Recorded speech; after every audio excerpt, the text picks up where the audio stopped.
अस्सलाम वालेकुम, मैं हूं मोहम्मद हफीज। ईरान के सदर इब्राहिम रईसी पाकिस्तान पहुंच चुके हैं और उनका शानदार इस्तकबाल किया गया है। वज़ीर आज़म हाउस पहुंचने पर प्राइम मिनिस्टर शहबाज शरीफ ने सदर रईसी को वेलकम कहा और उनको कार्ड ऑफ ऑनर भी पेश किया गया। सदर रईसी के साथ उनकी अहलिया और आला सतह का वफाकी और तिजारती वफद शामिल है। सदर रईसी 3 रोज़ा दौरे पर पाकिस्तान पहुंचे हैं, जहां कल वो लाहौर और कराची का विजिट भी करेंगे। मुख्तलिफ डेलीगेट से मुलाकात करेंगे। पाकिस्तान और ईरान एनर्जी, ट्रेड और सिक्योरिटी पर बातचीत करेंगे।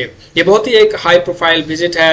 इस विजिट की अहमियत से आप इस तरह अंदाजा लगा सकते हैं कि तमाम वेस्टर्न मीडिया, अमेरिकन मीडिया और इंडियन मीडिया इस विजिट को कवरेज दे रहा है, इसकी अहमियत के बारे में बता रहे हैं, क्योंकि जो मिडिल ईस्ट के आप हालात देखें, कशीदा सूरत हाल बनी हुई है, जंग जैसी सिचुएशंस वहाँ पर चल रही हैं।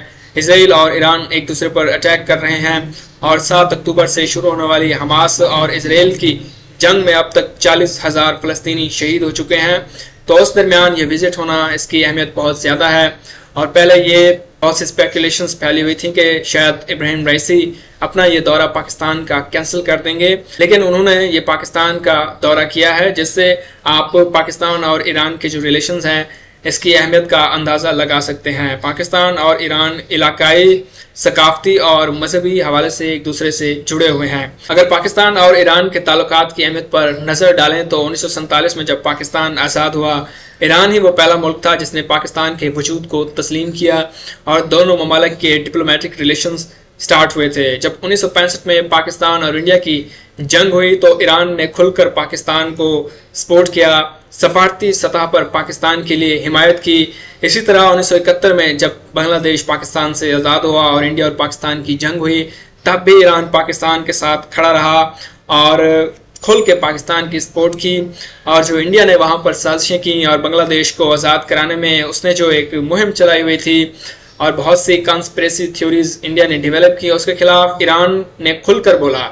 इसी तरह जब 1998 में पाकिस्तान एटमी पावर बना, पाकिस्तान ने एटमी धमाके किए, तो ईरान में जश्न मनाया गया। तो आप इससे अंदाज़ा लगा सकते हैं कि ईरान किस तरह पाकिस्तान को अहमियत देता है और दोनों ममालिक की जो ताल्लुकात हैं वो खुशगवार रहे हैं। आप ईरान और पाकिस्तान के खुशगवार ताल्लुकात का अंदाज़ा इस तरह भी लगा सकते हैं कि 2013 तक पाकिस्तान और ईरान बॉर्डर पर कोई एक भी फौजी तैनात नहीं था, क्योंकि ईरान और पाकिस्तान को एक दूसरे के बॉर्डर से कोई भी खतरा नहीं था। लेकिन बाद में वहाँ पर बहुत से दहशतगर्द तंजीमें जन्म लेती हैं, जिसकी वजह से पाकिस्तान और ईरान एग्रीमेंट के जरिए अपनी फौजें तैनात करते हैं बॉर्डर को सिक्योर करने के लिए। अब अमेरिका की बात करते हैं। अमेरिका जो कि बुखला गया है, उसके पेट में मरोड़ उठ रहे हैं। उसने पाकिस्तान के मिसाइल प्रोग्राम पर एक तरह की पाबंदी लगा दी है।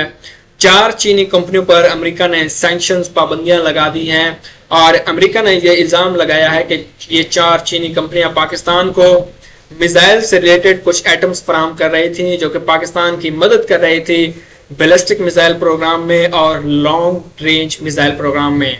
अमेरिका का यह कहना है कि ये वेपन्स ऑफ मैस डिस्ट्रक्शन की प्रोलिफरेशन है। जो मैस डिस्ट्रक्शन के वेपन्स हैं इनको प्रोलिफरेट किया जा रहा है, फैलाया जा रहा है और पाकिस्तान गैर कानूनी तरीके से बैलिस्टिक मिसाइल प्रोग्राम पर और लॉन्ग रेंज मिसाइल प्रोग्राम पर काम कर रहा है। तो अमेरिका ने इस वजह से पाबंदियां लगा दी हैं। दरअसल ये पाबंदियां इसलिए लगाई हैं कि ये जो प्रेसिडेंट रईसी का विजिट है, इससे अमेरिका नाखुश है। अमेरिका नहीं चाहता है कि ईरान के सदर पाकिस्तान का दौरा करें और पाकिस्तान और ईरान के ताल्लुकात मजबूत हों। अमेरिका ये नहीं चाहता कि 2 मुस्लिम ममालिक आपस में मिलकर तरक्की करें और आगे बढ़ें। इसलिए अमेरिका ने पाकिस्तान और ईरान के गैस पाइपलाइन प्रोजेक्ट पर भी पाबंदियां लगाने की धमकी दी है कि अगर पाकिस्तान इस पर दोबारा काम स्टार्ट करता है तो अमेरिका पाबंदियां लगाएगा। अमेरिका की आप हिपोक्रेसी देखें, एक तरफ तो वो इसराइल जैसे मुल्क को सपोर्ट करता है, उसको पैसा देता है, उसको असला देता है, उसको मिसाइल देता है, उसको ड्रोन देता है, जिसकी वजह से उसके अमेरिका के दम पर इसराइल ने गाजा को खंडर में तब्दील किया है और 40,000 से ज़्यादा फ़लस्तीनियों को शहीद कर चुका है। और दूसरी तरफ अमेरिका पाकिस्तान पर अपने बादशाही दिखाता है, अपनी चौधराहट दिखाता है कि Pakistan proliferation of weapons of mass destruction में शामिल है। Pakistan ballistic missile programme launch कर रहा है, उस पर काम कर रहा है, या लॉन्ग रेंज मिसाइल पर काम कर रहा है। लेकिन दूसरी तरफ उसने इंसानियत का कत्ल आम किया है, कत्ल गारत में शामिल है, ब्लड शेड में शामिल है, जो जेनोसाइड फ़लस्तीनियों का हो रहा है उसमें शामिल है।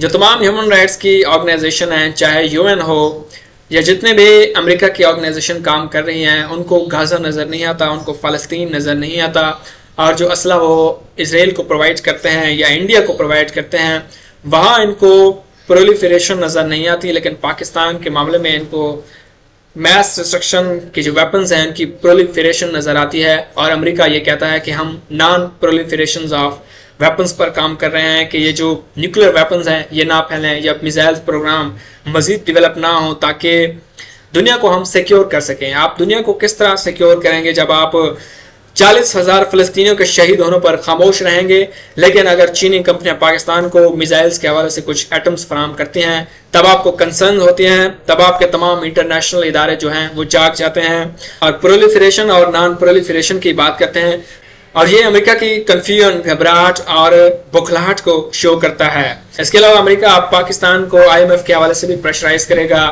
کڑی شرائط رکھے گا اب IMF پاکستان کو، تب ہی جا کے لون ملے گا IMF سے، کیونکہ IMF کو بھی امریکہ ہی کنٹرول کرتا ہے۔ اگر ہم ایران اور پاکستان کے تعلقات کی تاریخ پر نظر ڈالیں تو پاکستان اور ایران کے تعلقات اتار چڑھاؤ کا شکار رہے ہیں، کبھی اچھے تعلقات رہے ہیں اور کبھی ان تعلقات کو بہت سے چیلنجز کا سامنا رہا ہے۔ اگر ہم چیلنجز کی بات کریں تو اس میں ٹیررزم کا فیکٹر سب سے پہلے ہے۔ ایران کہتا ہے کہ پاکستان میں بہت سارے ایسے دہشت گرد گروپ موجود ہیں جو ایران میں دہشت گردی کی کارروائیاں کرتے ہیں، اور پاکستان کہتا ہے کہ ایران میں ایسے بہت سے دہشت گرد گروپ موجود ہیں جو پاکستان میں دہشت گردی کرتے ہیں، پاکستان میں اٹیکس کرتے ہیں۔ دوسرا جو ایک چیلنج رہا ہے پاکستان اور ایران کے ریلیشن میں وہ ہے سعودی فیکٹر۔ سعودی عربیہ نہیں چاہتا تھا کہ پاکستان اور ایران کے ریلیشن اچھے ہوں، کیونکہ سعودی عربیہ ایک سنی میجورٹی ملک ہے اور ایران ایک شیعہ میجورٹی ملک ہے، تو دونوں کے درمیان مقابلہ رہتا ہے کہ کس ملک کا زیادہ انفلوئنس ہوگا۔ تو سعودی عربیہ کا جو فیکٹر ہے وہ اس نے بھی ایک اپنا رول پلے کیا ہے پاکستان اور ایران کے ریلیشن میں۔ تیسرا جو فیکٹر وہ ہے امریکہ کا۔ ایران نہیں چاہتا کہ امریکہ اور پاکستان کے تعلقات اچھے ہوں، کیونکہ وہی امریکہ ہے جس نے ایران پر سینکشنز، پابندیاں لگا رکھی ہیں، ایران کو پوری دنیا سے الگ تھلگ کر رکھا ہے، تو ایران یہ نہیں چاہتا کہ پاکستان اور امریکہ کے تعلقات اچھے ہوں، اور ایران یہ الزام لگاتا رہا ہے پاکستان پر کہ پاکستان امریکہ کا دراصل غلام ہے۔ ایک اور جو اہم فیکٹر ہے وہ ہے انڈیا اور ایران کے مضبوط ہوتے ہوئے تعلقات، جس پر پاکستان کو کنسرن ہے۔ 2015 میں جب مودی نے ایران کا وزٹ کیا تو ایران اور انڈیا نے ایک پروجیکٹ لانچ کیا، اور اس پروجیکٹ کا نام ہے چابہار پورٹ۔ چابہار پورٹ کو انڈیا نے ڈیولپ کرنا تھا اور اس پر ملینز آف ڈالر انڈیا نے لگائے، اور اس کا جو واحد مقصد تھا وہ جو پاکستانی پورٹ ہے گوادر پورٹ، اس کو کاؤنٹر کرنا تھا۔ اس کے کاؤنٹر میں چابہار پورٹ بنائی گئی تھی تاکہ سی پیک کے ذریعے یہ جو گوادر پورٹ بن رہی ہے اور پوری دنیا کو اٹریکٹ کر رہی ہے اپنی طرف، اس کی اہمیت میں جو ہے کمی لائی جا سکے۔ اس وجہ سے ایران اور پاکستان کے ریلیشن تھوڑے خراب ہوئے تھے۔ اس کے علاوہ جو پاکستان اور ایران کے درمیان گیس پائپ لائن پروجیکٹ ہے، اس کی وجہ سے بھی دونوں ممالک کے جو تعلقات ہیں ان میں اتار چڑھاؤ آتا رہا ہے۔ 2013 میں پاکستان اور ایران نے ایک ڈیل سائن کی جس کے تحت گیس پائپ لائن بچھائی جائے گی ایران سے پاکستان تک۔ ایران نے تو اپنے حصے کا کام مکمل کر لیا، گیس پائپ لائن بچھا دی، لیکن پاکستان گیس پائپ لائن پر کام نہیں کر سکا، اور اس کی وجہ یہ تھی کہ ایران پر جو انٹرنیشنل سینکشن لگی ہوئی ہیں، امریکہ نے پابندیاں لگا رکھی ہیں، اس کے خوف کی وجہ سے پاکستان نے اس پروجیکٹ پر کام نہیں کیا، اور ایران نے یہ دھمکی لگائی کہ ہم پاکستان کو $17 بلین کی پینلٹی لگا دیں گے اگر پاکستان نے اس پر کام شروع نہیں کیا۔